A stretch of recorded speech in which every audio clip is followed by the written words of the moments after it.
Les fêtes de fin d'année approchent et le gouvernement souhaite alerter les Français sur toutes les précautions à prendre pour continuer de lutter contre le Covid. Pour cela, les prises de parole se font nombreuses, comme ce jeudi 16 décembre.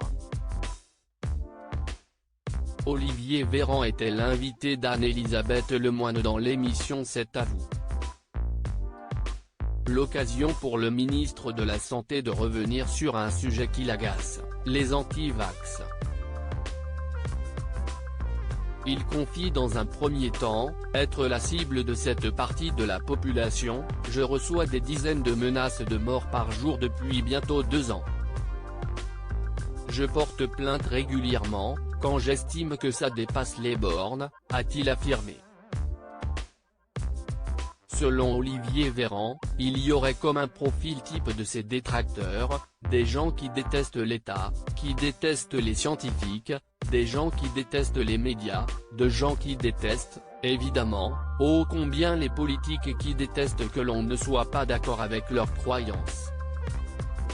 Et selon le ministre, ces personnes sont dangereuses, il faut combattre cela, il y a ceux qui sont censés être des sachants et qui répandent de la fausse information. Ceux-là, ils doivent payer un jour pour ça, parce qu'ils ont du sang sur les mains. Les gens qui disent impunément dans leur position de sachant des éléments qui incitent les Français, qui hésitent à ne pas se faire vacciner, ont une culpabilité particulière, lance-t-il.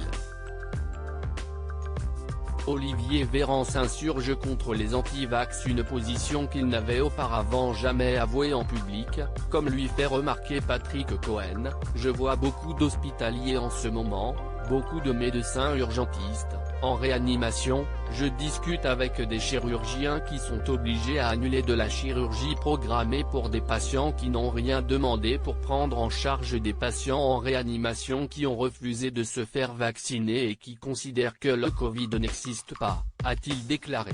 Une situation que le ministre de la Santé souhaite éliminer. Loading DJ.